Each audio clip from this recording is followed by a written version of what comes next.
गरीब बहू अत्याचारी सास। सुंदरपुर नाम के गांव में श्याम नाम का एक आदमी रहता था। उसके साथ उसकी माँ शारदा और उसकी बहन सुहानी रहा करती थी। तीनों भी हंसी खुशी रहा करते थे। जब श्याम छोटा था तभी उसके पिताजी गुजर गए थे, इसीलिए उसका लालन पालन शारदा ने ही किया था। अब श्याम बहुत बड़ा हो गया था और उसकी माँ उसके शादी के बारे में सोच रही थी। श्याम, मैं सोच रही हूँ कि तुम्हारी शादी करवा दूं। माँ, जैसा तुम ठीक समझो, मैं ऑफिस के लिए जा रहा हूँ। ऐसा कहकर श्याम ऑफिस के लिए निकल जाता है। ऑफिस पहुंचकर वो अपना काम करने लगता है। उस दिन उनके ऑफिस में एक लड़की इंटरव्यू के लिए आती है। श्याम को वो लड़की पहली नजर में ही पसंद आ जाती है। वो लड़की दिखने में बहुत सुंदर थी। उस लड़की का नाम था Shriya. May I come in, sir? Yes, come in. Shyam Shriya की तरफ एक टक देखता ही रहता है। वो उसका इंटरव्यू लेता है और उसे जॉब ऑफर करता है। कुछ देर बाद श्याम की माँ का उसे फोन आता है। अरे बेटा, तुम्हें इस शनिवार को छुट्टी मिलेगी क्या? क्यों माँ, कोई काम है क्या? हाँ, हमें लड़की देखने जाना है। अरे माँ, काम के बीच क्या ये ला रही हो? कोई दूसरा दिन ढूंढ लो। अरे बेटा, एक दिन की तो बात है, बाद में तुम्हें छुट्टी निकालने के लिए नहीं बोलूंगी। हाँ माँ, ठीक है, निकालता हूँ मैं छुट्टी। उस शनिवार श्याम और शारदा लड़की देखने के लिए चले जाते हैं। लड़की के माता पिता उसे बुलाते हैं और जब लड़की आती है तो श्याम के होश उड़ जाते हैं। वो उसकी तरफ देखता ही रहता है। तुम्हें कुछ पूछना होगा तो पूछ लो। माँ, मुझे कुछ नहीं पूछना। ठीक है। अब श्रिया भी वहाँ आकर बैठ जाती है। उसकी नजर श्याम पर पड़ती है और श्याम को देखकर वो दंग रह जाती है। वो मन ही मन कहती है, अरे सर, मुझे देखने आए हैं? माँ, मुझे लड़की पसंद है। हमें तो लड़की पसंद है, बाकी लड़की की भी मर्जी पूछ लीजिए। श्रिया के घर वाले उससे पूछते हैं। श्रिया मुस्कुराकर हाँ कह देती है। सभी लोग बहुत खुश हो जाते हैं। जल्द ही उन दोनों की शादी हो जाती है और अब श्रिया अपने ससुराल आ जाती है। उसका नम्र स्वभाव देखकर ससुराल वाले बहुत खुश थे। ऐसे ही कुछ दिन बीत गए और शाम की बहन सुहानी अपने हॉस्टल से वापस घर आ गई।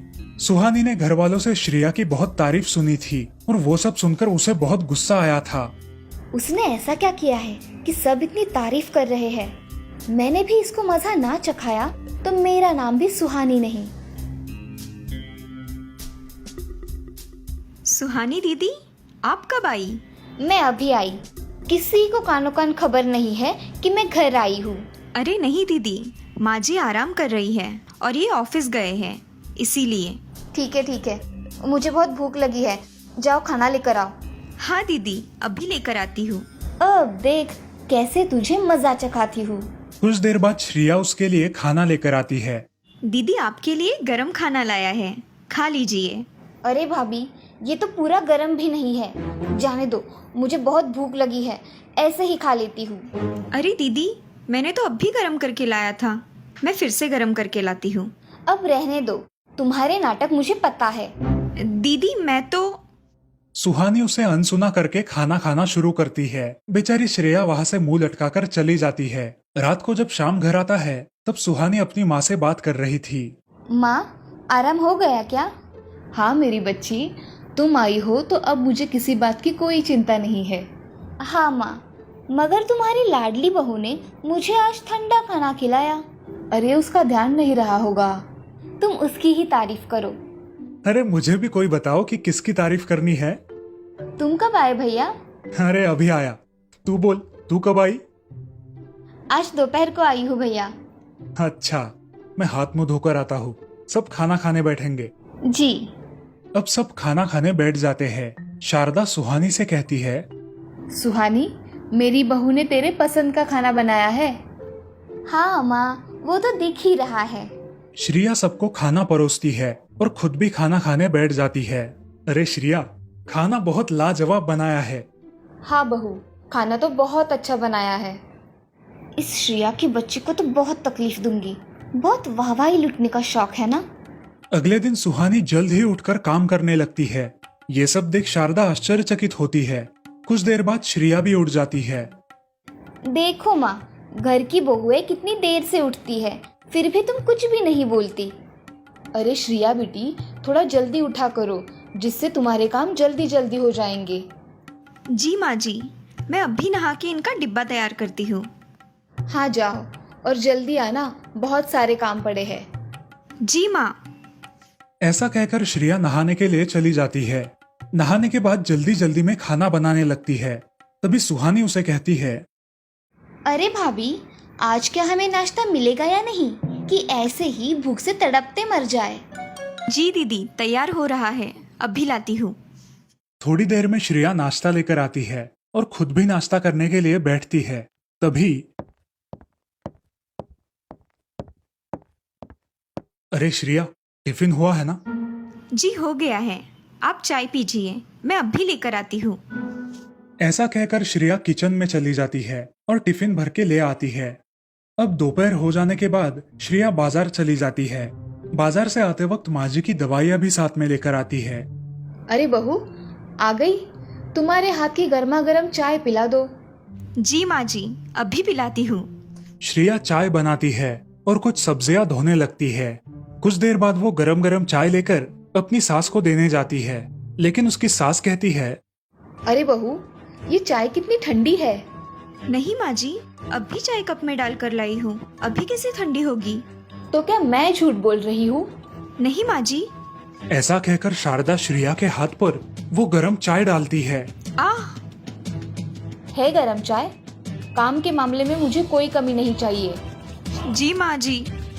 बेचारी श्रेया रोते रोते वहाँ से किचन में चली जाती है।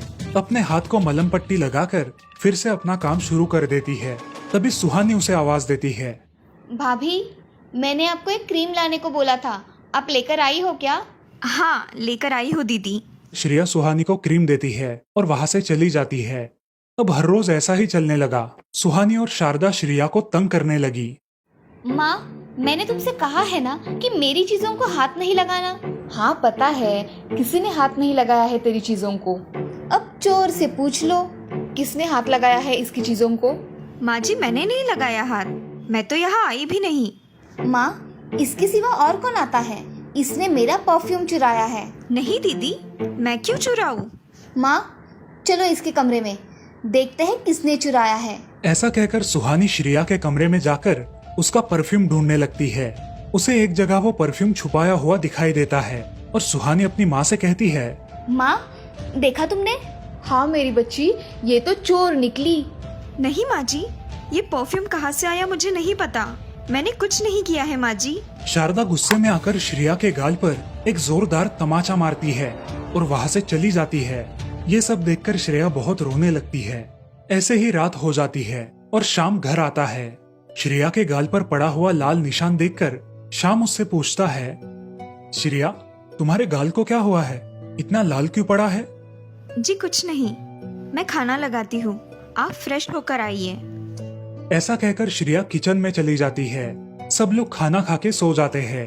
अब ऐसा ही हर रोज होने लगा। हर रोज घर में झगड़े होने लगे। सुहानी और शारदा श्रेया को बहुत परेशान करने लगी। ऐसे ही एक दिन, माँ, मुझे उसे तकलीफ देकर बहुत खुशी मिलती है। हाँ, मुझे भी। तभी श्रेया वहाँ आती है और अपनी सास से कहती है, माँ जी, मैं बाजार जा रही हूँ, कुछ सब्जियाँ खरीद कर लानी है, साथ में आपकी दवाइयाँ लेकर आऊंगी। हाँ जाओ और जल्दी आना। श्रेया घर से बाहर पड़ती है। इधर सुहानी भी बहुत थकी होने के कारण अपने कमरे में सोने चली जाती है। शारदा अपने कमरे में किताब पढ़ रही थी और अचानक उसे दिल का दौरा पड़ गया। वो जोर जोर से चिल्लाने लगी, सुहानी, ओ बिटिया सुहानी, जल्दी आओ बेटी। श्रेया बाहर जाते वक्त अपना मोबाइल घर पर भूल गई थी। वो अपना मोबाइल लेने अपने कमरे में गई। तभी उसे सास की आवाज सुनाई दी। वो तुरंत शारदा के कमरे में गई। माँ जी, आपको क्या हुआ है? उठिए ना। सुहानी दीदी, सुहानी दीदी। श्रेया शाम को फोन कर देती है और सुहानी को आवाज लगाती है, मगर सुहानी सोई होती है। श्रेया तुरंत एक रिक्शा बुलाकर अपनी सास को अस्पताल में लेकर जाती है। कुछ देर बाद सुहानी नींद से उठती है। उसे घर में कोई दिखाई नहीं देता। वो अपनी माँ को फोन लगाती है। तब उसे पता चलता है कि उसकी माँ को दिल का दौरा पड़ा है। सुहानी तुरंत अस्पताल जाने के लिए निकलती है। अस्पताल में पहुंचकर अपनी माँ को देखकर सुहानी रोने लगती है। कुछ ही देर बाद शाम वहाँ आता है। सुहानी, तुम तो घर में थी ना, तुम्हें माँ की आवाज नहीं सुनाई दी? नहीं भैया, मुझे आवाज नहीं सुनाई दी। आज श्रेया घर पे वापस ना आती तो हमने हमारी माँ को खो दिया होता। सुहानी रोने लगती है। दीदी आप चिंता मत करो, माँ जी जल्दी ठीक हो जाएगी। हाँ श्रेया, मुझे माफ कर दो। मैंने तुम्हारे साथ बहुत बुरा बर्ताव किया। अरे नहीं दीदी, आपने कोई बुरा बर्ताव नहीं किया, माफी मत मांगो।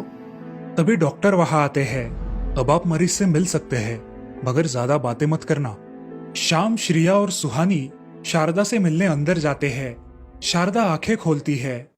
मुझे माफ कर देना मेरी बच्ची, मैंने तुमसे बहुत बुरा बर्ताव किया, फिर भी तुमने मेरी जान बचाई। माँ जी, आप अब आराम करिए, आपको जल्द घर भी तो आना है ना। तुमने मुझे माफ किया? हाँ माँ जी, कब का माफ कर दिया। श्रिया और शारदा गले लग जाती है। ऐसे ही कुछ दिन अस्पताल में बिताने के बाद शारदा ठीक ठाक होकर घर चली आती है और उस दिन के बाद शारदा और सुहानी श्रिया को कभी परेशान नहीं करती और इस तरह से अब पूरा परिवार खुशी खुशी रहने लगता है। इस कहानी से हमें ये सीख मिलती है कि हमें बेवजह किसी को परेशान नहीं करना चाहिए, क्योंकि मुसीबत के समय कौन काम आ जाए क्या पता।